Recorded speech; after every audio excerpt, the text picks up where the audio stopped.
સ્થાનિક સ્વરાજની ચૂંટણીઓ ચાલી રહી છે. ગૌશાળાની અંદર છો આપ. અહીંયા આગળ કેમ ગોપાલ હોય ને ગાય હોય ને ગાય હોય ને ગોપાલ હોય.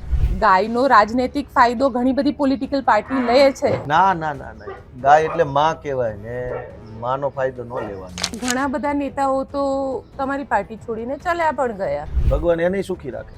25% લોકો હંમેશા આવતા રહે જાતા રહે આવતા રહે, એ રહેવાનું છે, એનો અંત શું? સવાલ સ્થાનિક સ્વરાજની ચૂંટણીનો પૂછી લઉં, માહોલ કેવો લાગે છે? હજડબડ. તો ભાજપને જાકારો ને આપને આવકારો, બેયના હજારો વિડીયો સ્વયંભૂ લોકોએ બનાવી સોશિયલ મીડિયામાં નાખ્યા. એટલે માહોલ હજડબડ છે. આમાં 100 માણસો લઈને નીકળ્યો, 100 તો હરિશ્ચંદ્ર નો હોય. 25 લોકો ડરી જાય. જગદીશ વિશ્વકર્મા એવું કહે છે કે વિશ્વાસ છે લોકોનો, એ જે ઉમેદવારો છે એમને પણ એ વિકાસ દેખાયો છે, એટલા માટે એમને પોતાની પાર્ટી છોડી. લંગરિયા બિનહરીફ જીતે છે, અને બિનહરીફ જીતે એટલે વિશ્વકર્મા એવું કહે છે કે બહુ વિકાસ થઈ ગયો એટલે બિનહરીફ જીતે. આ કેવી વાત છે ભાઈ? તમારી લોકપ્રિયતા હોય, તમે વિકાસ કર્યો હોય, બહુ સારું થયો, તમારો મેન નેતા જ બિનહરીફ થઈ જવો જોઈએ. આ કેવી વાત છે? જગદીશભાઈ ને કોક સમજાવે, છાશનો ગ્લાસ પાય, ઉનાળો છે, તડકો છે, પેલા ને સમજાવો કે કાકા આ તમારી માનસિકતા જંગલ રાજ જેવી છે. ચૂંટણીનો પ્રચાર ચાલી રહ્યો છે. સુરતમાં આ વખતે કેવું લાગી રહ્યું છે? લાગે છે ગઈ વખત જેટલી સીટ પાછી આવશે? ભાજપ વાળાના કાણે આવ્યા હોય એવા મોઢા જોવો ને, વળી ગયેલા, ઉતરી ગયેલા, કાળા પડી ગયેલા, એટલે તમારે સમજી જવાનું સુરતમાં માહોલ હજડબમ છે. સુરતની અંદર મનોજ સોરઠિયાને તમે નેતૃત્વ સોંપ્યું, એટલે વિપક્ષમાં પણ એ જ બેસવાના છે કે વિપક્ષમાં ભાજપ બેસે? અચ્છા અચ્છા, હા, વિપક્ષમાં ભાજપ બેસે અને સત્તામાં મને નહીં, પબ્લિકને એવું લાગે છે. મને તો લાગે હું વરની માં છું, વરને વખાણું. હાલો, આ વખતે તમારા પૂર્વ ધારાસભ્ય ભૂપત ભાયાણી પણ ચૂંટણીના મેદાનમાં છે. હા ને, હવે ચૂંટણી લડી શકે ને, એમાં હું લડે. અમે તો કઈ આવી જાવ ચૂંટણીમાં, મોરે મોરો પાડી દઈશું ચૂંટણીમાં. લડીને જીતીશું. રિઝાઇન બી તો એમને જ કર્યું છે ને, પછી એ ચૂંટણી નહોતા લડી શક્યા. કિરીટ ભાઈ, પટેલ તો ભાજપ એની ટિકિટ કાપી, એમાં મારી હારે શેનો બદલો?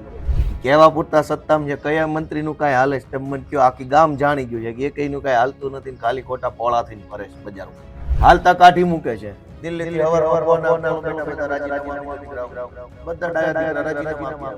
ગોપાલ ઇટાલિયાનો એક ઓડિયો પણ વાયરલ થયો હતો, અને એ ઓડિયોમાં પણ તમારો આજે ફાટી નથી પડતા ને, આ શબ્દથી એ ઓડિયો ક્યાંય એઆઈ જનરેટેડ હોય એવો નથી લાગતો. નહીં લાગ્યો હોય તો બીજું તો હું હવે, કારણ કે તમે એવું કીધું હતું કે એઆઈ જનરેટેડ છે. હું તો એમ કહું ભાજપ ચોર, તમને ન લાગે તો મારે. પણ આ ભાજપ વાળાએ, અને એમાં ખાસ કરીને હર્ષ સંઘવીની આખી ટોળકી આવ્યા પછી જે રીતને તળિયે લઈ ગયા છે ને, લોકશાહીમાં ગોપીબેન ગાંડો હોય ને એને ચૂંટાઈ જવાનો અધિકાર છે. લોકશાહી જેનું નામ છે, ગાંડામાં ગાંડો ચૂંટાઈ શકે, પણ એનો અર્થ એ નથી ગાંડાને ગૃહમંત્રી.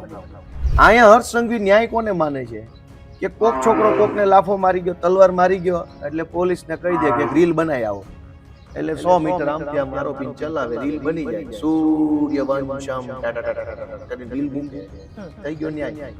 વોટિંગમાં બી આરોપ લાગશે કે વોટિંગ તમને લાગે છે નિષ્પક્ષ? બેન, ઢગ જાહેર કિડનેપ કરીને લઈ જતા હોય, વિડીયો હોય, એને તમે આરોપ કહેશો? નમસ્કાર, હું છું ગોપી ગાંગર અને આપ જોઈ રહ્યા છો નિર્ભય ન્યૂઝ. અત્યારે એક તરફ સ્થાનિક સ્વરાજની ચૂંટણી ચાલી રહી છે અને બીજી બાજુ આ ગાયોની સાથે ગોપાલ ઇટાલિયા અહીંયા છે. એટલે ગાય, ગોપાલ અને ચૂંટણી, આ ત્રણેય વિષય ઉપર આજે ચર્ચા કરવાની છે. ગોપાલભાઈ, નિર્ભય ન્યૂઝમાં આપનું સ્વાગત છે. સૌથી પહેલો તો સવાલ એ જ છે કે સ્થાનિક સ્વરાજની ચૂંટણીઓ ચાલી રહી છે, ગૌશાળાની અંદર છો આપ, અહીંયા આગળ કેમ ગાય ને ગોપાલ તો ભેગા જ હોય ને? ગોપાલ હોય ને ગાય હોય ને ગાય હોય ને ગોપાલ હોય, એમાં કેમ શું? ના ના, એટલે ક્યાંક ગાયનો રાજનૈતિક ફાયદો ઘણી બધી પોલિટિકલ પાર્ટી લે છે, એટલે ગોપાલ ઇટાલિયા પણ ના ના ના ના, ગાય એટલે માં કહેવાય ને, માનો ફાયદો ન લેવાનો હોય. એટલે જે લેતા હોય એને ભગવાન સુખી રાખે. અમે તો અમારા કામથી, વિચારોથી, મહેનતથી આગળ આવવા વાળી પાર્ટી છીએ. ગુજરાતમાં કાંઈ આમ આદમી પાર્ટી આગળ આવી છે તો શું કામ આવી? કે છેલ્લા 5 વર્ષમાં લોકોના અનેક મુદ્દાઓ ઉઠાવ્યા. શિક્ષણનો મુદ્દો, ડ્રગ્સનો મુદ્દો, ગૌચરની જમીનનો મુદ્દો, ગામડાના માણસોનો, ખેડૂતોનો, વિદ્યાર્થીઓનો, પેપર લીકનો, અનેક મુદ્દા ઉપર અવાજ ઉઠાવ્યો. અને એવું કરતા કરતા લોકોને એવું લાગ્યું કે આમ આદમી પાર્ટીના નેતાઓ બધા સારા માણસો છે, તો અમને સપોર્ટ આપો ને. એટલે મહેનતથી ઉપર આવેલા માણસો અમે. ના તો ઘણા બધા નેતાઓ તો તમારી પાર્ટી છોડીને ચાલ્યા પણ ગયા. ભગવાન એને સુખી રાખે. 100 વર્ષ ના કરે અમારી પાર્ટીની સરકાર જોવા. કેમ કે આમાં આવરો જાવરો રહેવાનો છે.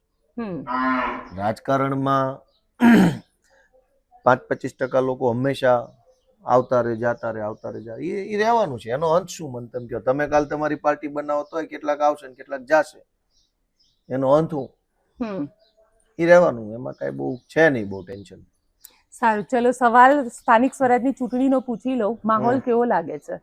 હજળબમ, મસ્ત એકદમ.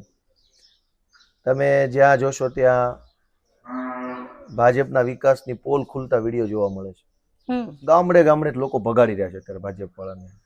ગાળા ગાળી થઈ રહી છે, ચપ્પલો લઈને બહેનો પાછળ પડી છે. તમે જો દરેક શહેરોમાં અત્યારે ભાજપને પબ્લિક જાકારો આપતી હોય એવા વિડીયો આવી રહ્યા છે. એની સામે આમ આદમી પાર્ટીને આવકારો આપતી હોય પબ્લિક, એવાય વિડીયો છે.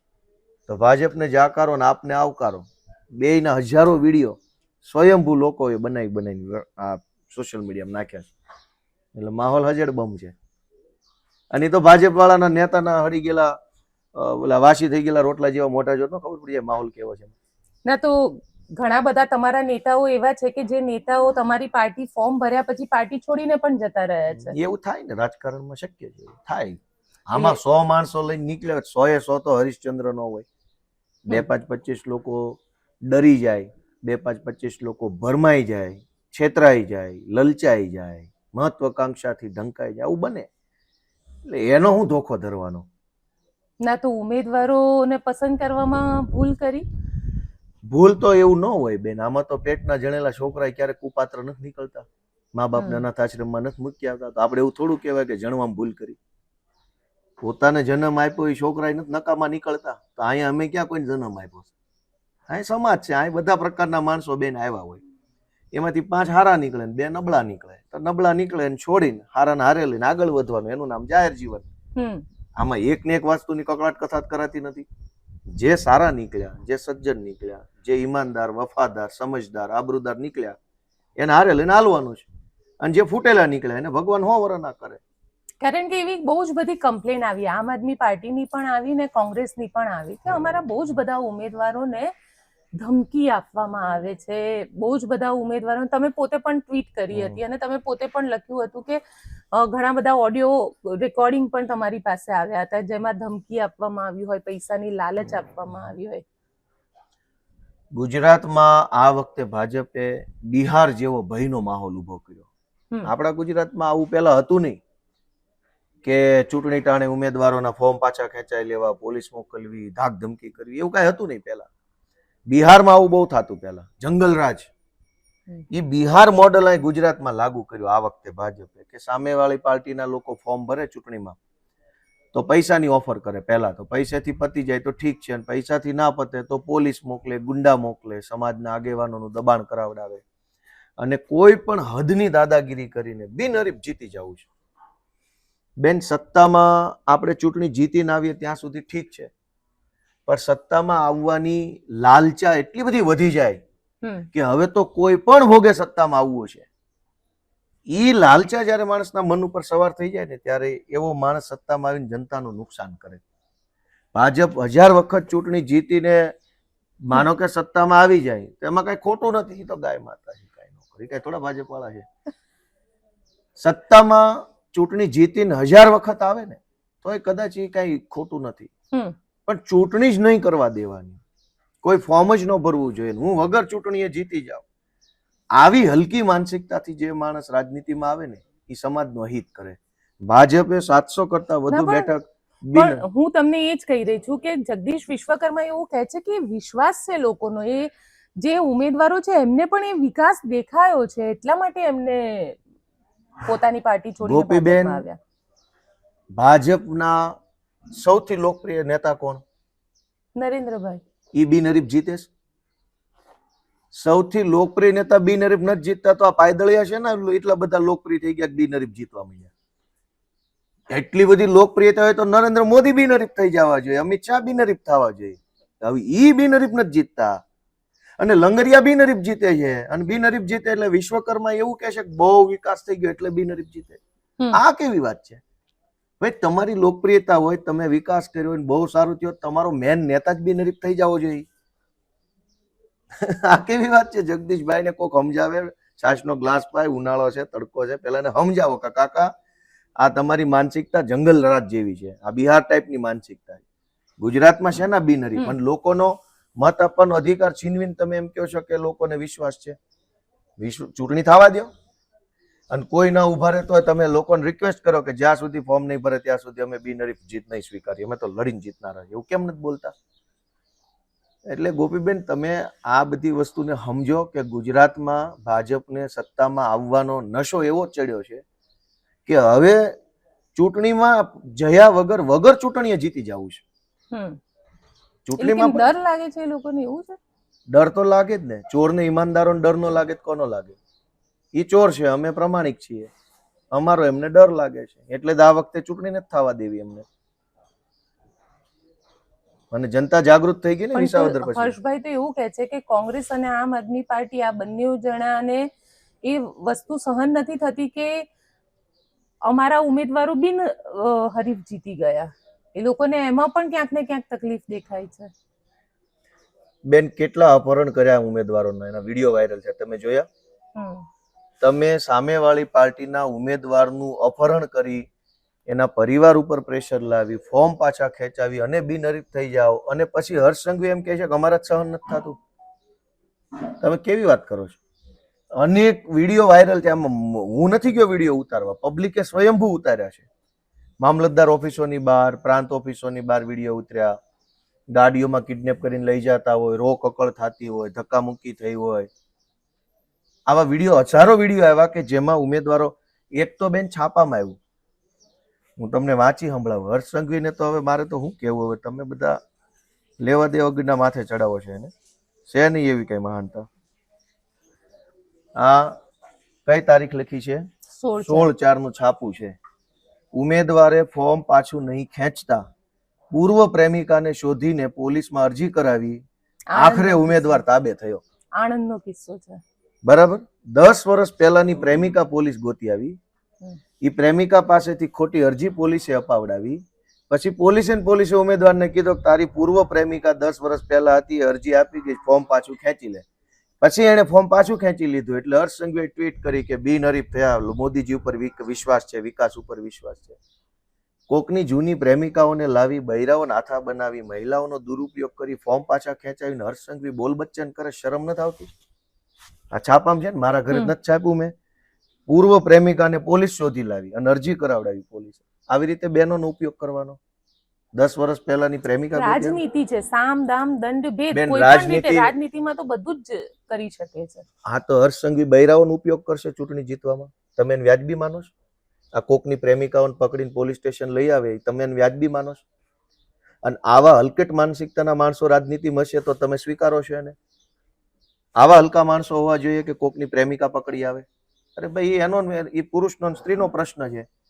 પોલીસને હર્ષ સંઘવીએ ક્યાં આમાં વચ્ચે પડવાની જરૂર છે? એની તાલુકા પંચાયતની સીટ છે, લોકસભાની નહીં, વિધાનસભાની નહીં, રાજ્યસભાની નહીં, તાલુકા પંચાયતની ચૂંટણીની અંદર કોકની પ્રેમિકાને, એટલે એક મહિલાને હાથો બનાવીને પોલીસને હર્ષ સંઘવી ફોર્મ પાછું ખેંચાવે, એવા પ્રકારની રાજનીતિને તમે સ્વીકારો છો મહિલા તરીકે? કયો.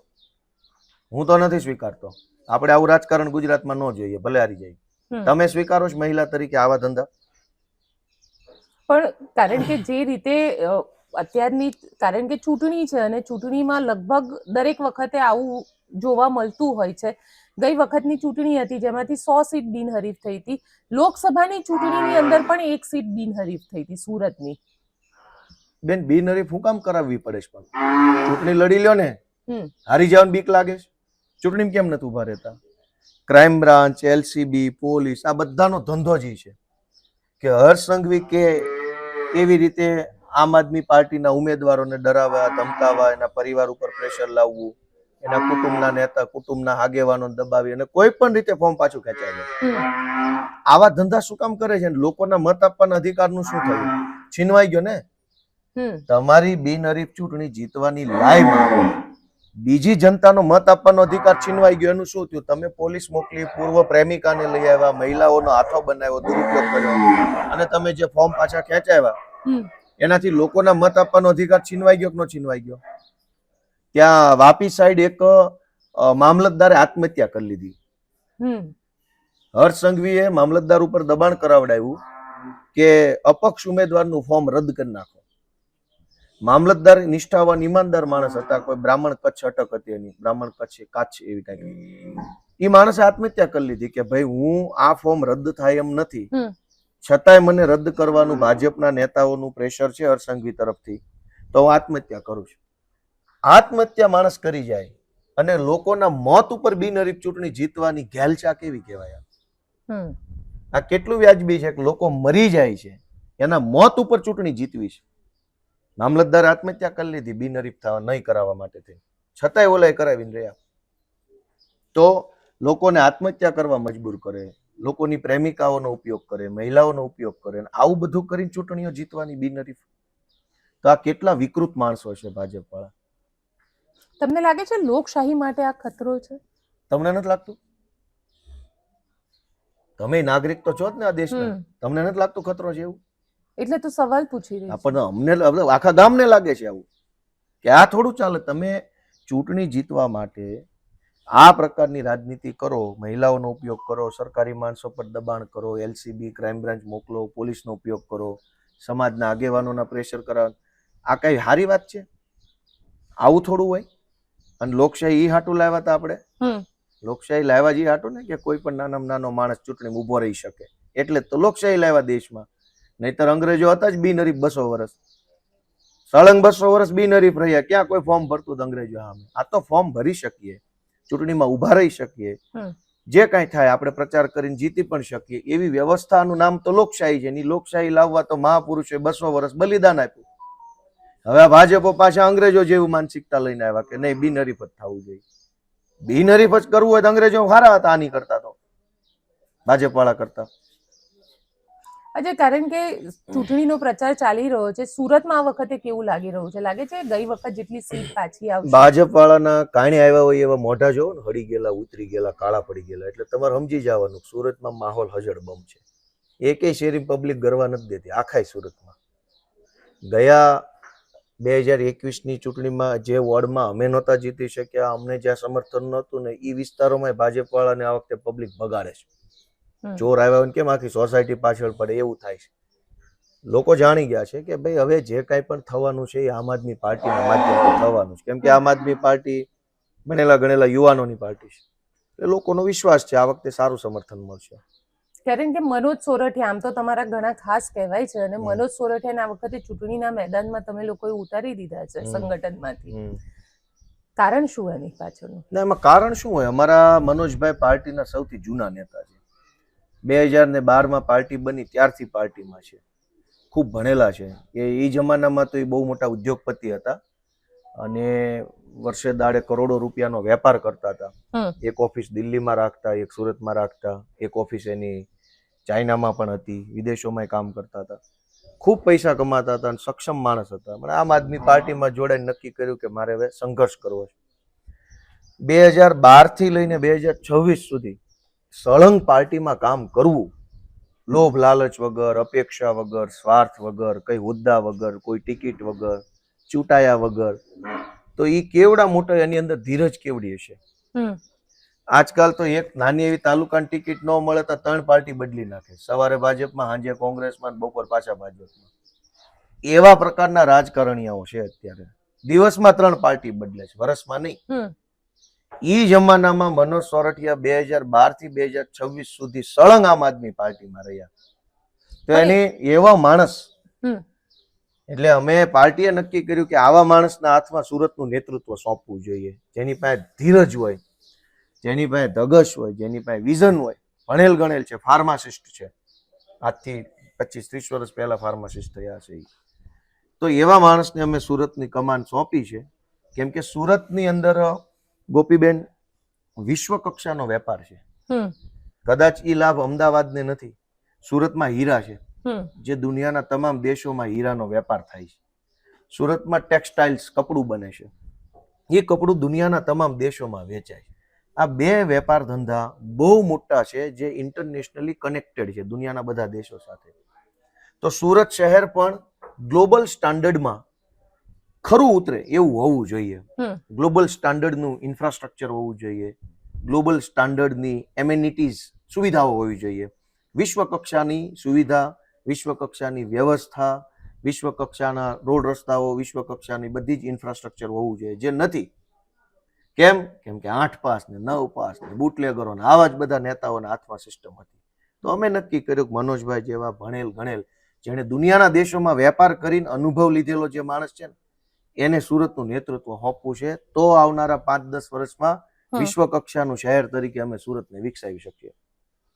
એટલે તમને એવું લાગે છે કે સુરતની અંદર મનોજ સોરઠિયાને તમે નેતૃત્વ સોંપ્યું એટલે વિપક્ષમાં પણ એ જ બેસવાના છે કે વિપક્ષમાં ભાજપ બેસે ને આપણે? અચ્છા, હા, વિપક્ષમાં ભાજપ બેસશે અને સત્તામાં આપ બેસશે. એટલે તમને લાગે છે કે સુરત મને નહીં, પબ્લિકને એવું લાગે છે. મને તો લાગે હું વરની માં છું, હું વરને વખાણું. હાલો, પબ્લિકને જ એવું લાગે છે કે આ વખતે ભાજપ વાળા વિપક્ષમાં બેસવાના છે. કારણ કે જેટલા બી લોકો રાજુ કરપડાની વાત કરું તો રાજુ કરપડા છોડીને ગયા, એની પાછળ એમને એક રીઝન એવું આપ્યું હતું કે મનોજ સોરઠિયા જે છે ને એને ગોપાલભાઈ બંને બહુ નજીક છે અને મનોજ સોરઠિયા પર ક્યારેય કોઈ એફઆઈઆર નથી થતી. તો તમારું શું માનવું છે એમાં? હું તો સવાલ કરી રહી છું. સવાલ કરો છો, તમારું કઈ એટલે માનવું મનોજ છે? સોરઠિયાનું તમારું કઈક સાઠગાંઠ છે, ગોઠવણ છે સાઠગાંઠ એવું નથી, એ કેવું છે? અમારા ગુરુ છે, અમે એના શિષ્યો છીએ, માર્ગદર્શન આપે છે અમને, અમે એના નેતૃત્વમાં ઘડાઈએ, શીખીએ છીએ. એમાં સાઠગાંઠ ક્યાં આવી? જગ જાહેર વાત છે. એ 2012 થી આમ આદમી પાર્ટી છે, હું 2020 થી છું. એ અમારા સિનિયર છે, એ અમારા ગુરુ સમાન છે, અમારા માર્ગદર્શક છે. અને એમાં ક્યાં આમાં સાઠગાંઠ ક્યાં આવી? એક માણસ શીખવાડે છે ને બીજો શીખે છે, એમાં સાઠગાંઠ ક્યાં આવે? ખબર? ચોરી કરવા જાવ ને એમાં સાઠગાંઠ આવે કે તારી સાઠ ને મારી ગાંઠ. તારે ચોરવા જવાનું, હું કોથળો ભરીને લઈને ભાગી જઈશ ને ત્રીજો પાછળ આવે તો આપણે બે છુપાઈ જવું, એને સાઠગાંઠ કહેવાય. અમે તો રાજનીતિ કરીએ, ચોરી થોડી કરીએ, જગ જાહેર કરીએ છીએ. અમે કઈ પાર્ટીઓ બદલતા નથી. એફઆઈઆર ની બીકે ખુલ્લેઆમ લડીએ છીએ. મનોજ સોરઠિયા 2012 થી પાર્ટી છે, હું 20 થી છું. પાર્ટી બદલી નથી. એટલે સાઠગાંઠ તો પાર્ટી બદલવી તો કરવી પડે બેન. છામી છાતીએ લડવામાં શું સાઠ ને શું ગાંઠ? તો સંગઠનમાં તકલીફ પડશે જો મનોજ સોરઠિયા જીતી જશે તો? ક્યાંય તકલીફ ન પડે ભાજપ સિવાય. ભાજપને જ તકલીફ પડે આમાં, બીજા કોઈ બધાને મજા આવે, ખાલી ભાજપને જ તકલીફ પડે આમાં. કેમ ભાજપને તકલીફ કેમ પડશે તો પછી? ભાજપે આટલા વર્ષોથી સત્તાની મલાઈ ખાઈ ખાઈને ખૂંટિયા થયા છે. આમ એકદમ પાડા થઈ ગયા છે. સત્તાની મલાઈ ખાઈ ખાઈ લૂંટી લીધા લોકોને, શહેરોને, જનતાને, બધાને. અચાનક એના હાથમાંથી સત્તા વહી જાય અને પૈસાની કાળી કમાણી બંધ થાય તો તકલીફ તો પડે. કેમ એવું લાગે તમને કે સત્તા વહી જાય? સત્તા તો હજી એમની તમારે હજુ રાખવી છે. સત્તા તો હજી પણ એમની પાસે છે. કોર્પોરેશનની વાત છે, સ્થાનિક સ્વરાજની ચૂંટણીની વાત છે. સરકાર આ તો વિધાનસભાની ચૂંટણી નથી ને, હું કોર્પોરેશનની વાત કરું. કોર્પોરેશનમાં જવાની છે. 27 તમારા કોર્પોરેટર આવ્યા હતા સુરતની અંદર, એ ઘટતા ચૂંટણી સમયે 20-21 ની બાજુ થઈ ગયા હતા. એટલે કારણ કે એમાં પણ ઘણા બધા લોકો તમને છોડીને જતા રહેતા. આ વખતે પણ એવું થયું કે જે ઉમેદવારોને તમારે ટિકિટ આપવી હતી, જે પૂર્વ કોર્પોરેટરો હતા, એમને તમારી ટિકિટ ઉપર નહોતું લડવું. ગોપીબેન, ગુજરાતમાં ભાજપ અને કોંગ્રેસ વર્ષોથી એમ કહેતા હતા કે આ ત્રીજી પાર્ટી નહીં હાલે. એના બદલે ત્રીજી પાર્ટીમાંથી 6 ધારાસભ્યો બની ગયા. ઈનો દેખાણું કોઈને? તમારે બિલોરી કાચ એવી જગ્યાએ મારવો છે કે જેનું કોઈ મહત્વ નથી. આમ આદમી પાર્ટીમાંથી 6 ધારાસભ્યો, 5 નહીં, વિસાવદરમાં 2 ધારાસભ્ય બન્યા, 6 થઈ ગયા અમારા. કારણ કે આ વખતે તમારા પૂર્વ ધારાસભ્ય ભૂપત ભાયાણી પણ ચૂંટણીના મેદાનમાં છે. હા, તો હવે ચૂંટણી લડી શકે ને, એમાં હું સૌ લડે. હા, તો પણ એટલે અમે તો કહીએ જ છે ગમે એ લડી શકે. આ તો ભાજપ વાળા જ ભડક્યા છે કે બિનહરીફ કરાવવા માંગે છે. અમે કરી કોશિશ બિનહરીફ કરાવવાની. અમે તો કહીએ આવી જાવ ચૂંટણીમાં, મોરે પાડી દઈશું ચૂંટણીમાં, તમને લડીને જીતીશું અમે. અને આ લોકો વગર લડે કાયરની જેમ જીતવા માંગે. પણ એ પોતે અત્યારે ખૂબ મહેનત કરી રહ્યા છે. કરવી જ જોઈએ ને. ચૂંટણી નહીં કરે ક્યારે કરે? ભલે કરે. લાગે છે કે બદલો લેવા માટે આ કરે. કોની હારે બદલો લેશે? ગોપાલ ઇટાલિયા વિસાવદર ત્યાં આગળ ધારાસભ્ય તો તમે જ છો. હા, હું છું જ ને. અને તો મારી હારે શેનો બદલો લેવાનો છે? રિઝાઇન બી તો એમને જ કર્યું છે ને, પછી એ ચૂંટણી નહોતા લડી શક્યા. કિરીટ પટેલ નો તો ભાજપ, પણ એ તો ભાજપ એની ટિકિટ કાપી, એમાં મારી હારે શેનો બદલો લેવાનો? બદલો મારી હારે શું બદલો? હું તો સીધો માણસ છું ગોપીબેન. મારી હારે કોઈ બદલો લેવો પડે એવો હું ખરાબ વિસાવદરમાં શું લાગે છે તો આ વખતે? સારું લાગે, સરસ, એકદમ મસ્ત. વિસાવદર ભેસાણ હા, બધે વિસાવદર, ભેસાણ, જુનાગઢ તાલુકો, એ અમારો આખો જે મત વિસ્તાર અને આખો જુનાગઢ જિલ્લો બેન, જોજો તમે હજળબમ રિઝલ્ટ આવશે. ખેડૂતો થાક્યા છે આ લોકોથી. કોઈ કામ કરવું નહીં, કોઈ જવાબ દેવો નહીં, ઉપરથી દર ચૂંટણીએ દબાવવાના, પૈસા આપીને ખરીદવાની કોશિશ કરવાની. લોકો જાગૃત થઈ ગયા છે. તમે રિઝલ્ટના દિવસે યાદ કરજો બેન, હજળબમ રિઝલ્ટ આવશે જુનાગઢ જિલ્લામાં આખામાંથી. સૌરાષ્ટ્રમાં શું લાગે છે, કેટલી સીટ આવશે? સીટો તો બેન આશીર્વાદ કહેવાય જનતાનો, કેટલો આપે એ તો જનતા નક્કી કરે, આપણે ન કહેવાય. અમે અમારી મહેનત કરીએ છીએ, સારું પરિણામ આવશે એવો મને ભરોસો છે. કારણ કે તમે પોતે તમારું વિસાવદર છોડીને આખા ગુજરાતમાં પ્રવાસ કરી રહ્યા છો. સુરતમાં પણ જીતાડવાની જવાબદારી તમારી છે, રાજકોટમાં પણ જીતાડવાની જવાબદારી તમારી છે, એટલે તમે સતત પ્રવાસ કરી રહ્યા છો. એટલે તમારી ગેરહાજરી વિસાવદરની અંદર તમને લાગે છે પરિણામ બદલી શકે? કોનું પરિણામ? આમ આદમી પાર્ટીનું? ના ભાઈ, શું કામ? લોકોએ મને આખા ગુજરાતનું નેતૃત્વ કરવાની જવાબદારી તો સમજી વિચારીને સોંપી છે કે આખા ગુજરાતમાં એક જ બાંધીએ કેમ છે. એટલે તમે બાંધવામાંના ટાર્ગેટ સાથે કામ કરો છો? નહીં તો વિપક્ષનું કામ શું હોય? બથું ભરવાનું કામ હોય કે નીતિ ઉપર પ્રશ્ન પૂછવાનું કામ હોય? બાંધવું એટલે અમારો કાઠિયાવાડી શબ્દ. બાંધવું એટલે લાફાલાફીની વાત નથી. તમે કંઈક ખોટું કરશો ખેડૂતો હારે, જનતા હારે, તો અમે તમારી હારે બાંધશું, બોલશું, અવાજ ઉઠાવશું. એ અમારું કામ છે. અમે કઈ બથું ભરવા મૂક્યા છે અમને અહીંયા કે મોદી ને અમિત શાહ ને બધું ભલ્યો બધા? ના ભાઈ, ના, એ અમારું કામ જ નથી. બાંધવાનું જ કામ છે. તમે જનતાને લૂંટે, ભાજપ વાળા ખોટું કરે, છેતરે, જનતાનું શોષણ કરે, ધમકાવે ને અમારે બોલવાનું નહીં એમ હોય. એવું કાંઈ નહીં, અમે તો બોલવાના. તમે બોલવાના, જનતા બોલશે વિસાવદર વાળી કરવી? બધા અરે થાશે, પણ તમે હવે 5 દી ખમી જાવ ને, હું કામ ઉતાવળ કરો? 5 દિવસ ખમી જાવ ખાલી. 28 તારીખ સુધી થોડીક ધીરજ રાખો. તમને મજા ન આવે તો મને કહેજો, તમને જ મજા આવશે. આખા ગુજરાતને મજા આવશે એવું પરિણામ આવવાનું છે, આખા ગુજરાતમાંથી, બધેથી.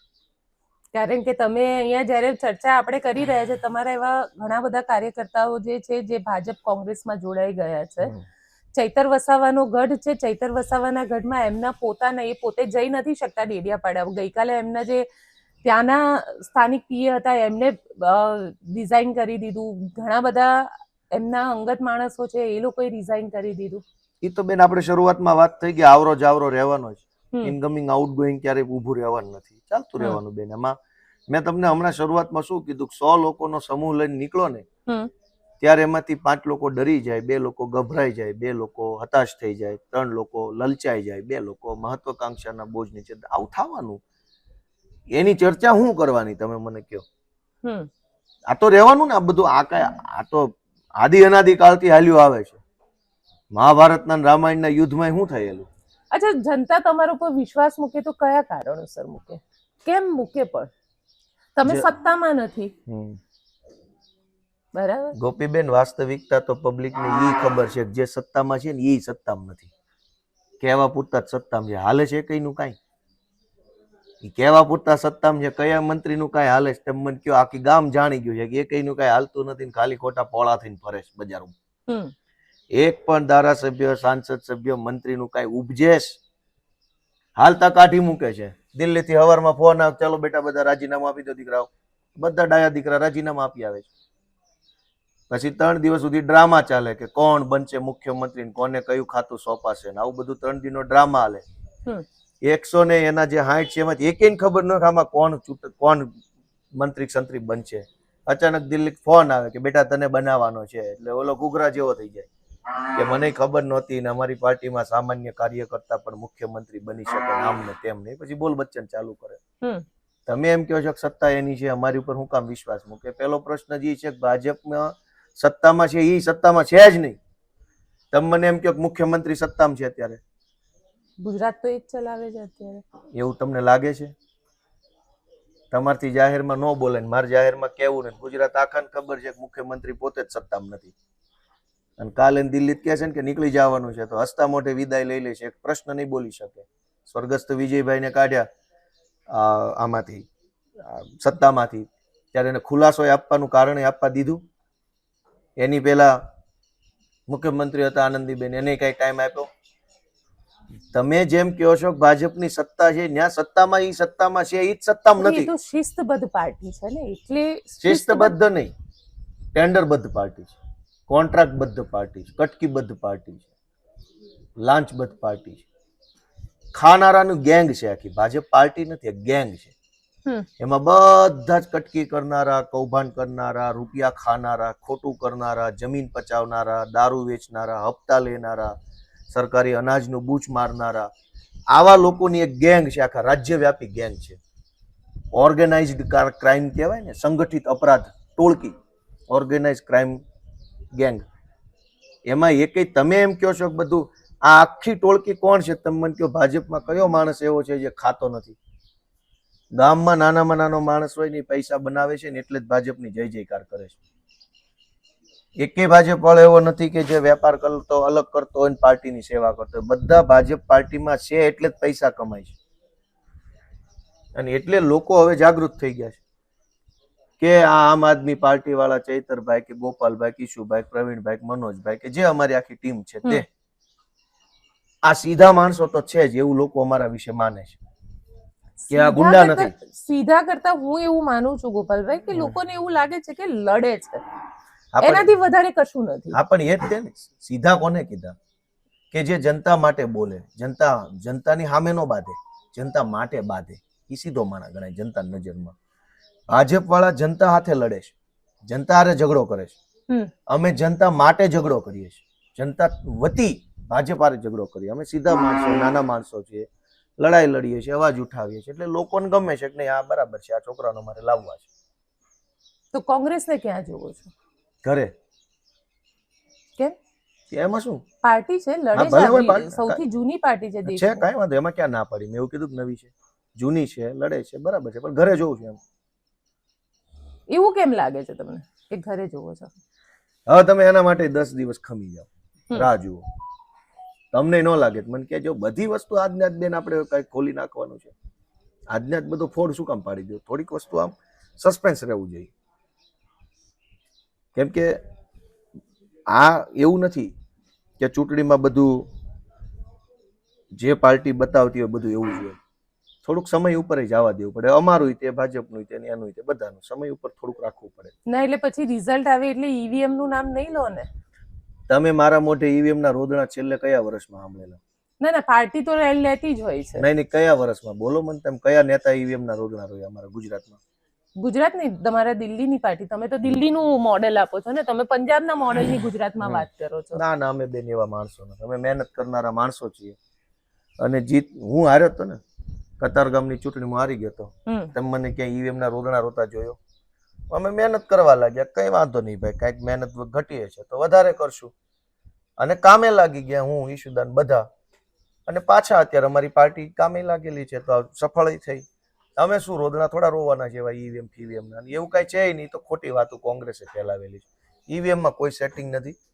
ભાજપ વાળા ગોપીબેન છે ને, મતદાનના દિવસે બોગસ મતદાન બહુ કરી જાય છે. ઈ મોટી તકલીફ છે. ઈવીએમ બીવીએમ માં કોઈ ઝંઝટ નથી. આ હું તમને ખોખારો ખાઈને કહી દઉં. મતદાનના દિવસે ભાજપ વાળા બોગસ મતદાન કરી જાય છે. બપોરે 3-4 વાગ્યા પછી એ લોકો શું કરે કે સવારે 8 વાગ્યે મતદાન ચાલુ થાય અને બપોરે 2 વાગ્યા સુધી લગભગ 35-40-50% મતદાન થઈ ગયું હોય. એટલે મતદાર યાદીમાં ટીક લાગી ગઈ હોય કે કોણ કોણ મત આપી ગયું.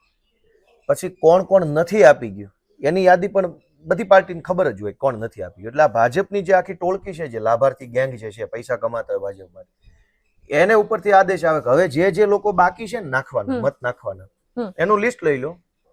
અને યા તો પહેલા તો એના ઘરે જઈને એને લઈ આવો અને એનો મત ભાજપમાં અપાઈ દો. જો એ ઘરે ન હોય, બારગામ ગયો હોય અથવા ગુજરી ગયેલો માણસ હોય, બીજા ગામમાં રહેવા વયા ગયા હોય, તો એના બટન તમે દબાઈ આવો. અરે ત્યાં ચૂંટણીના અધિકારીઓ છે, પોલીસ હોય છે, કઈ રીતે શક્ય બને ગોપાલભાઈ? ગોપીબેન, આપણે વિસાવદરની ચૂંટણીમાં તમને યાદ છે કે ભાજપના ઉમેદવારે પોતે બોગસ મતદાન કર્યું હતું? યાદ છે તમને? FIR થઈ હતી, કેમેરા બંધ કરાવીને. ઉમેદવારે પોતે, લંગરિયા હોય નહીં. નવા વાઘણિયા ગામમાં છોડવડીથી ઉપર આવ્યું છે, અને ભાજપના ઉમેદવારે પોતે બૂથમાં બેઠેલા પ્રિસાઇડિંગ ઓફિસરને પહેલા તો કેમેરા બંધ કરાવ્યા, પછી 2 લાફા માર્યા અને 15 મતનું બોગસ મતદાન કર્યું. આ ઘટનાક્રમ ચાલતો હતો તો પાછળથી હું પહોંચ્યો એટલે એ લોકો ભાગી ગયા. હવે તમે કહો છો કઈ રીતે? 2 લાફા મારી લે સરકારી માણસોને. બદલી કરાવી દે, સસ્પેન્ડ કરાવી દેશે એવી ધમકી મારે, એટલે પેલા ચૂપ થઈ જાય અને પછી બોગસ મતદાન કરી નાખે. એની એફઆઈઆર થયેલી છે, હજુ કોઈ આરોપી નથી પકડાતા. શું કામ? કેમ કે મેન આરોપી ભાજપનો ઉમેદવાર પોતે જ છે એમાં. વિસાવદરની જ વાત કરું છું તમને. ભેસાણ તાલુકાના નવા વાઘણિયા ગામે આ ઘટનાક્રમ બનેલો. એટલે તમને એવું લાગે છે કે બોગસ મતદાનનું પ્રમાણ વધારે હોય છે? એ દર વખતે એવી કોશિશ કરે છે અને એવી રીતનું મતદાન કરીને ચૂંટણી જીતવાના હથગંડા અપનાવે છે. અને કોંગ્રેસ વાળા ઈવીએમ ના રોદણા રોવે છે. કોંગ્રેસને ગોપીબેન 30 વર્ષે ઈ ખબર નથી પડી બોગસ મતદાનથી જીતે છે કે ઈવીએમ થી. એટલી બુદ્ધિ 30 વર્ષે ન આવી હોય એને ચૂંટણી ઊભું જ ન રહેવાય. 4-5 વર્ષનો રેસ્ટ લઈ લેવાય અને કંઈક પંચકર્મની સારવાર કરાઈ આવાય. આ શું દર ચૂંટણી આવી જવાનું? તમને ખબર જ નથી કે ચૂંટણીની અંદર ક્યાં ગેમ થઈ રહી છે. અમે નવા આવ્યા તો અમને બધી ખબર પડી ગઈ કે ગેમ ક્યાં થાય છે, એને રોકવી કેમ, આપણે શું કાળજી રાખવી, આપણે કેટલી તૈયારી રાખવી. અમને નવા છે તો ખબર પડી ગઈ, ઓલાને 30 વર્ષે ખબર નથી પડી. અચ્છા, કારણ કે ભારતીય જનતા પાર્ટી પાસે એમનું આખું એક પેજ મેનેજમેન્ટ છે, પન્ના પ્રમુખની એમની સિસ્ટમ છે. એ સિસ્ટમથી એ લોકો કામ કરી રહ્યા છે અને એક આખું સિસ્ટમેટિકલી લોકોને વોટ કરાવડાવવું અને જે રીતે આખું તંત્ર બીજેપીનું છે. તમને એવું લાગી રહ્યું છે કે આમ આદમી પાર્ટી કમસે કમ બૂથના જે કાર્યકર્તા છે એ પણ લાવી શકશે? છે જ, અમારી પાસે છે એટલે તો ભાજપ બીવે છે બેન. બહુ સરસ નેટવર્ક. કેટલાક અંતરિયાળ તાલુકાઓ કે દૂરના આમ સરહદી વિસ્તારો કહી શકાય ત્યાં હજુ થોડુંક કાચું પડે, બાકી અમુક વિસ્તારોમાં બહુ મજબૂત હજળબમ નેટવર્ક છે આમ આદમી પાર્ટીનું. ભાજપ વાળાએ તે અત્યારે વિચારી રહ્યા છે કે આમની પાસે સારું નેટવર્ક છે એટલે અમારી પાસે છે. કેટલીક જગ્યાએ નથી પણ લગભગ જગ્યાએ છે. એટલે એ તમને આ ચૂંટણીમાં દેખાશે. નેટવર્ક અમારી પાસે છે પણ એમની પાસે બેન નેટવર્ક છે ને અમારી પાસે છે ને એમાં એક જ વસ્તુનો ફરક છે. એમની પાસે બધા બૂચ મારું કટકી કરનારા, રૂપિયા ખાનારા, ભાજપમાં રહીને નાના મોટા સરકારી કોન્ટ્રાક્ટમાંથી કમાનારા લોકો છે. અમારી પાસે ઘરના પૈસા વાપરીને, મહેનત મજૂરીના પરસેવાના પૈસા વાપરીને પાર્ટીને કામ કરનારા છે. આટલો જ ફરક છે. એક ગામમાં ભાજપનો કાર્યકર્તા હશે અને આપનો હશે. ભાજપનો કાર્યકર્તા સસ્તા અનાજની દુકાનમાં, આંગણવાડીમાં આવતા જે માલ મટીરિયલ સામાન છે એમાં, અથવા ગ્રામ પંચાયતના રંગરોગાનમાં, શાળામાં આવતી ગ્રાન્ટોમાં, બ્લોકની, નળની, ગટરની ગ્રાન્ટોમાંથી કમાતો હશે. એ પૈસાથી ભાજપનું કામ કરતો હશે. એના ઈ જ ગામમાં આપનો કાર્યકર્તા હશે તો ખેતી કરીને, મજૂરી કરીને, દાડીએ જઈને, રિક્ષા ચલાવીને જે પૈસા કમાય એ પૈસાથી આપનું કામ કરતો હશે. એટલે અમારી પાસે કાર્યકર્તા છે પણ નિષ્ઠાવાળો કાર્યકર્તા છે ને એની પાસે સરકારમાંથી પૈસા કમાતો હોય એવો અપ્રમાણિક માણસ છે. આ વખતે ચૈતરભાઈ એમના પોતાના વિસ્તારમાં નથી જઈ શકતા. ત્યાં આગળ લોસ લાગે છે તમને? બેન, લોસ જ્યારે આપણે કુકર્મ કરીએ ને તો થાય. અમે કોઈ કુકર્મ નથી કર્યા બેન. અમે કોઈ પબ્લિકને લૂંટી નથી લીધી. તમે મને હમણાં પૂછ્યું તમે આખા ગુજરાતની જવાબદારી સંભાળો છો વિસાવદરની ચૂંટણી દરમિયાનની હાજરી બાબત. અમે બેન કુકર્મ નથી કર્યા. અમે લોકોને લૂંટી નથી લીધા. જનતાને અપમાનિત નથી કરી ક્યાંય. જનતાને અમે મામૂલી સમજી અને જનતાને દબાવવાની કોશિશ નથી કરી. ક્યાંય સરકારી ગ્રાન્ટ અમે ખાઈ નથી ગયા. ક્યાંય અમે કોઈ સરકારી કામમાં અમારા માણસોને કોન્ટ્રાક્ટો અપાવીને રૂપિયાવાળા બનાવવાની કોશિશ નથી કરી. રાજકીય કુકર્મ કહી શકાય ને એવું એક પણ કામ અમે નથી કર્યું. તો શું કામ અમને શું કામ કોઈ નુકસાન કરે? ક્યાંય અમે ક્યાંય ખોટું કામ કર્યું હોય તો છે ને, અમે નથી કરતા, એવું કામ જ નથી કરતા. ના તો ડેડિયાપાડામાં એમની ગેરહાજરીનો બીજેપીને ફાયદો મળે? બીજેપીને બેન ક્યાંય આ વખતે ફાયદો મળવાનો નથી. ઓલ ગુજરાતમાં જાકારો મળવાનો છે. અને ડેડિયાપાડામાં હાજરી ન હોય તો એની સામે પાછી 10 જિલ્લામાં હાજરી થઈ ગઈ હોય. એક તાલુકામાં ગેરહાજરી, 10 જિલ્લામાં હાજરી, એનું શું કરશો? હર્ષભાઈ આદિવાસી વિસ્તારમાં ખૂબ ફરી રહ્યા છે અને ત્યાં કેમ્પેનિંગ બી કરી રહ્યા છે. જવાબદારી પણ એમને આદિવાસી વિસ્તારની સોંપવામાં આવી છે. હા તો ભલે ભલે કરે, કાંઈ વાંધો નહીં. હક છે એનો. આ લોકશાહી છે. ભલે ઈ પ્રચાર કરે, અમે પ્રચાર કરીએ, ભલે કરે, મળશે કાંઈ નહીં. કારણ કે હર્ષભાઈ એક જગ્યાએ ચૂંટણી પ્રચારમાં એવું કીધું કે જે લોકો મારા વિશે બોલે છે કે મારો વિરોધ કરે છે એવા લોકોને ચૂંટણી પતે પછી તેમનો વારો પાડી દઈશું એમ. તો પણ વારો પાડવો ચૂંટણી પતે ની રાહ શું કામ જોવો? હમણાં જ પાડજો ને. અને શું વારો પાડી દેશો એટલે હું ફાંસીએ ચડાવી દેશો, ગોળી મારી દેશો, ડોકા કાપી નાખશો? શું એટલે શું વારો કેવી રીતે પાડી દેશો? અને ભગવાને ભાઈ તમને વારો પાડી દેવાની શક્તિ આપી હોય તો વારો અમારો શું કામ પાડવો છે? બુટલેગરોનો પાડો, ડ્રગ્સ માફિયાનો પાડો, શિક્ષણ માફિયાનો પાડો, બેનો દીકરીઓની ઇજ્જત લૂંટનારા તત્વોનો વારો પાડો, આ રોડના કામમાં કટકી કરી નબળી ગુણવત્તાના રોડ બનાવનારાનો વારો પાડો, એનો પાડો. અમારો શું કામ પાડવો છે? તો હર્ષ સંઘવીને ભગવાન એ બુદ્ધિ આપે કે ભાઈ ઈશ્વરે તમને કોઈ શક્તિ આપી હોય ને, એ શક્તિનો ઉપયોગ સમાજના ભલા માટે કરવાનો હોય, સામેવાળાને દબાવવા માટે ન કરવાનો. અમે એનાથી કઈ ફાટી પડી એવાય ને તમતાર તું મોકલી દેજે જે હોય એને. હાલે સીધી સટ વાત. એને એના 4-5 લંગરિયા ભાઈબંધ જેવા આઈપીએસો 2-4 છે એની લંગરિયા એની ગેંગમાં ભળેલા છે, એની આઈબી માં 2-3 જગ્યાએ કામ કરે છે. એ લંગરિયાને દમ પર કૂદકા મારે છે. બેન એવા લંગરિયા ફાટી પડતા હોત ને તો રાજકારણમાં આવ્યા જ ન હોત. કે ઢોર ચારતા હોત, ગાયું દોતા હોત ને દૂધ વેચીને જલસા કરતા હોત. રાજકારણમાં આવ્યા છીએ તો છાતી કાઢીને આવ્યા છીએ, છાતી ઠોકીને કામ કરવાના. 4-5 લંગરિયા એના જે અડખે પડખે આઈપીએસ 2-4 એને યુટ્યુબ વાળાની 2-3 જણાની ટોળકી છે ને એના દમ પર બધી વાયડાઈ કરે છે. એ અમે જાણીએ છીએ અને કોઈ ફાટી નથી પડતા. ગોપીબેન શુદ્ધ સરળ દેશી કાઠિયાવાડી ગુજરાતીમાં અમે તમારાથી ફાટી પડતા નથી. લ્યો, ગોપાલ ઇટાલિયાનો એક ઓડિયો પણ વાયરલ થયો હતો અને એ ઓડિયોમાં પણ તમારો આજે ફાટી નથી પડતા ને આ શબ્દથી એ ઓડિયો ક્યાંય એઆઈ જનરેટેડ હોય એવો નથી લાગતો. નહીં લાગ્યો હોય તો બીજું તો હું હવે નહીં લાગ્યો હોય. કારણ કે તમે એવું કીધું હતું કે એઆઈ જનરેટેડ છે. હું તો હજુ કહું છું છે. હું તો એમ કહું ભાજપ ચોર છે, પણ તમને ન લાગે તો મારે શું કરવાનું? કઈ આમ છાતી કાઢીને તો બતાવતી નથી બેન.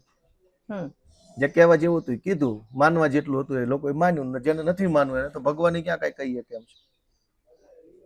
એટલે ગોપીબેન રાજકારણને અમે તો નવા છીએ, પણ આ ભાજપ વાળાએ અને એમાંય ખાસ કરીને હર્ષ સંઘવીની આખી ટોળકી આવ્યા પછી જે રીતને તળિયે લઈ ગયા છે ને એમાં ભાજપને બહુ નુકસાન થયું. ભાજપની અંદર એ પીઢ નેતાઓ છે, સંયમ વાળા નેતાઓ છે, અનુભવી નેતાઓ છે, સમાજમાં જેનો મોભો હોય એવા નેતાઓ છે. એને આ બધું નથી ગમતું.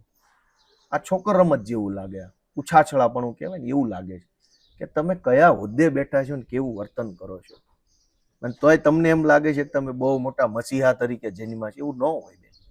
રાજકારણને એટલી હદે ખાડે નાખવાનું કામ કર્યું છે ને કે આમાંથી ભાજપ એકવાર પડશે ને તો એને 12 આવવામાં 100 વર્ષ લાગશે.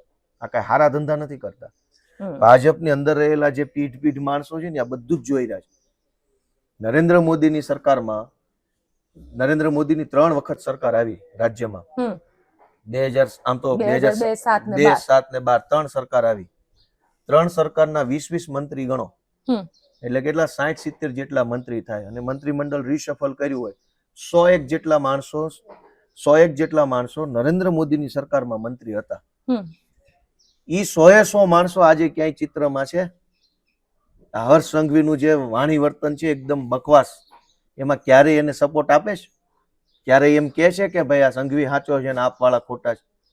અમારી ટીકા કરવાય બહાર નથી આવતા. એ 100 માણસો જે નરેન્દ્ર મોદીની સરકારમાં હતા, કેમ કે એ પીઢ રાજકારણીયા હતા, સંયમી હતા, અનુભવી હતા. રાજકારણમાં વર્તન કેવું કરવું, વાણી કેવી વાપરવી, વિરોધ પક્ષ પ્રત્યે કેટલું બોલવું, એ બધું એ જાણે છે.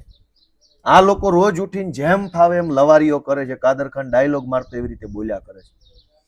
કોઈ દી ઓલા 100 માણસો નરેન્દ્ર મોદીની કેબિનેટમાં અને રાજ્ય કક્ષાના મંત્રી બન્યા હતા, એ ક્યારેય ભાજપનો બચાવ કરવા બહાર કેમ નથી આવતા? કયો? કેમ કે એ જાણે છે કે લંગરિયાઓના હાથમાં તલવાર આવી ગઈ છે.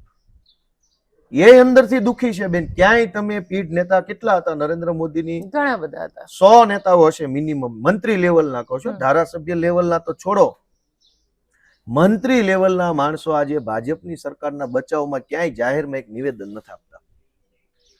મુખ્યમંત્રીની કે ગૃહમંત્રીની તરફેણમાં એક નિવેદન નથી આપતા. શું કામ?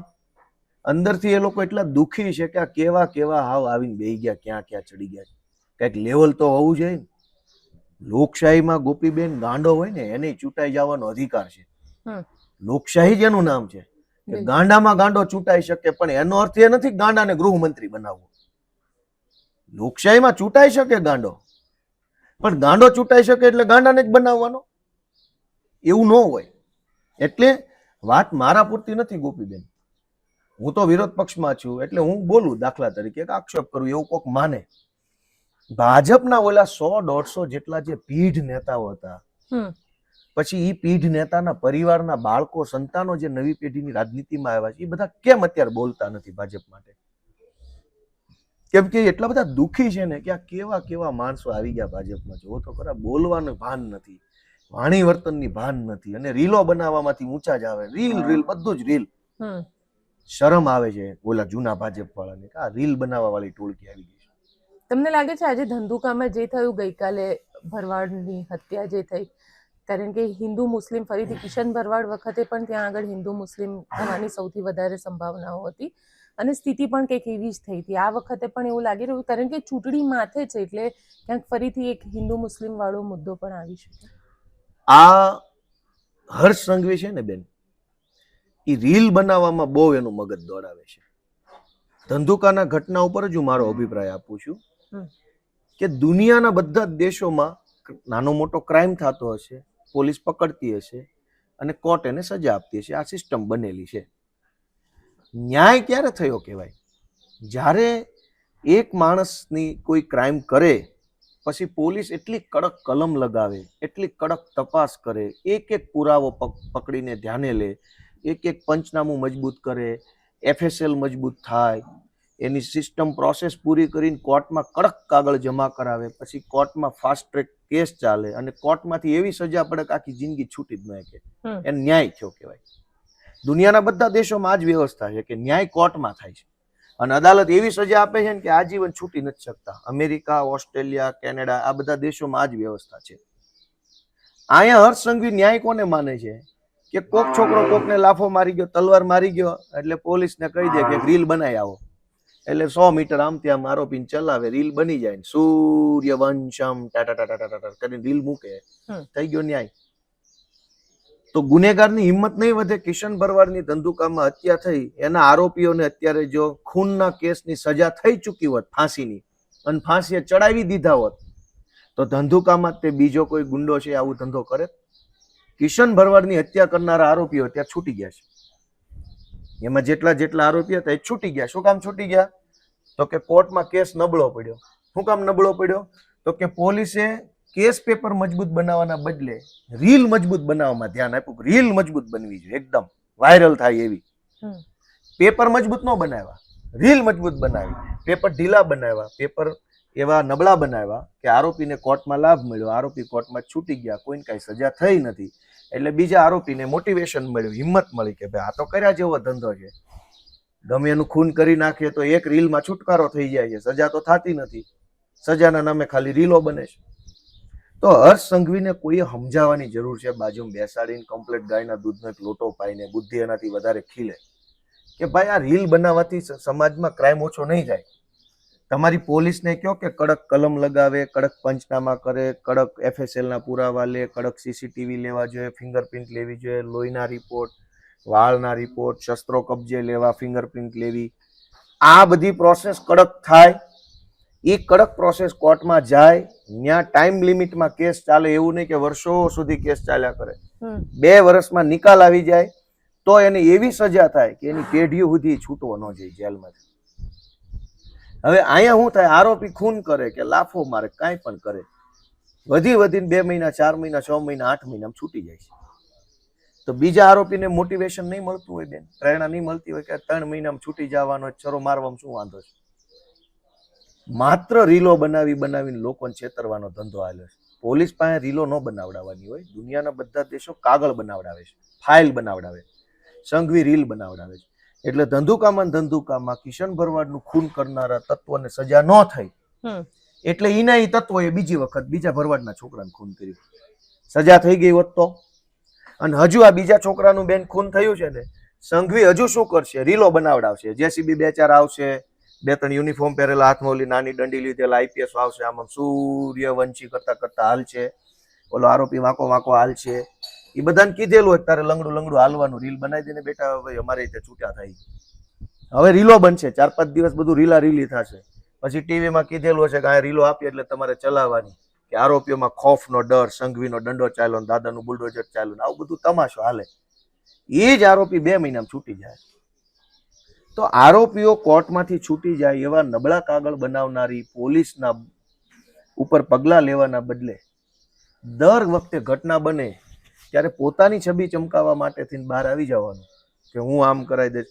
સંઘવી સાહેબને બોલી આવ્યા હતા ને કિશન ભરવાડની હત્યા વખતે કે હું આમ કરાવી દઈશ તેમ કરાવી દઈશ. શું થયું?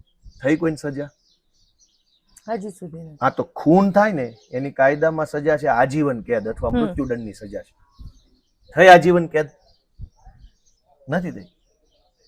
શું કામ નથી થઈ? કેમ કે હર્ષ સંઘવીને અને પોલીસને કાગળો બનાવવામાં રસ નથી, રીલ બનાવવામાં રસ છે. અને હજુ જોજો ધંધુકામાં આ જે ભરવાડના છોકરાની હત્યા થઈ છે, દુઃખદ હત્યા થઈ છે, એમાં રીલ જ બનશે, કાગળ નહીં બને. જોજો રીલ 1-2 દિવસમાં બુલડોઝરો, પોલીસ હાથમાં હાથ જોડેલા આમ લંગડા લંગડા હાલતા હશે, ભાઈ સાહેબ 2-2 ધોકા મારતા હશે, આવી રીલો આવશે. અચ્છા, છેલ્લો સવાલ પૂછી લો તમને ગોપાલભાઈ કે 26મીએ વોટિંગ થવાનું છે, જે રીતે ઉમેદવારોને કિડનેપ કરવાનો ને એ બધા તમે લોકોએ આરોપ લગાવ્યા, વોટિંગમાં બી આરોપ લાગશે કે વોટિંગ તમને લાગે છે નિષ્પક્ષ બેન, રીતે આરોપ થશે? ત્યારે કહેવાય કે જ્યારે હું બોલું છું એ વાતનું મારી પાસે કોઈ પ્રમાણ ન હોય. જગ જાહેર કિડનેપ કરીને લઈ જતા હોય વિડીયો હોય એને તમે આરોપ કહેશો? જેનો વિડીયો છે લઈ જાય છે પકડીને ઢીકા મારીને ગાડીમાં બેહાડે છે એને આરોપ કહેવાનો? અમે એમ કે આ વિડીયો, આ ઓડિયો, આ અમારા એફઆઈઆર કરી તો બેન, એફઆઈઆર તો અમારી સરકાર આવશે ત્યારે અમે એને કરીને બતાવશું. તો આરોપ જ થયા. કાંઈ આરોપ રાખો, તમે રાજી રહો. અચ્છા, વિડીયો આખા ગુજરાતના સોશિયલ મીડિયામાં ફરે છે તમે માનવા તૈયાર નથી. અને એફઆઈઆર ની તો કહાની બેન હું કહેવા બેસીશ તો વાત લાંબી થઈ જાય. અત્યારે ગુજરાતના પોલીસ સ્ટેશનોની હાલત એ છે કે સાચી એફઆઈઆર બિલકુલ નથી લખતા અને ખોટી એફઆઈઆર એટલી બધી લખાય છે કે એની કોઈ સીમા નથી. ખોટી એફઆઈઆર તરત પોલીસ લખી લે અને તમારે યારે ખરેખર ખોટું થયું હોય, અન્યાય થયો હોય તો તમારી એફઆઈઆર નહીં લખે. આખા ગુજરાતની હાલત. તમારી ઉપર ખોટી એફઆઈઆર નહોતી થઈ? થઈ હતી કે નહોતી થઈ? તમારે કઈ નહીં લેવા. ના ના, એ તો કોર્ટ નક્કી કરશે. તો તમારી ઉપર સાચી થઈ છે. જ્યાં સુધી કોર્ટ નક્કી ના કરે ત્યાં સુધી સાચી જ ના, માનવાની. ત્યાં સુધી તો હું ખોટી જ માની. હા, તો અમે એ જ કહીએ બેન, આમાં આવું જ હોય. ચલો ગોપાલભાઈ અમારી સાથે જોડાયા તેના માટે આપનો ખૂબ ખૂબ આભાર. તો આપને અમારો રિપોર્ટ કેવો લાગ્યો કોમેન્ટ બોક્સમાં ચોક્કસથી લખજો અને અમારી ચેનલ નિર્ભય ન્યૂઝને લાઇક, શેર અને સબસ્ક્રાઇબ કરવાનું ભૂલશો નહીં. આભાર. ધન્યવાદ.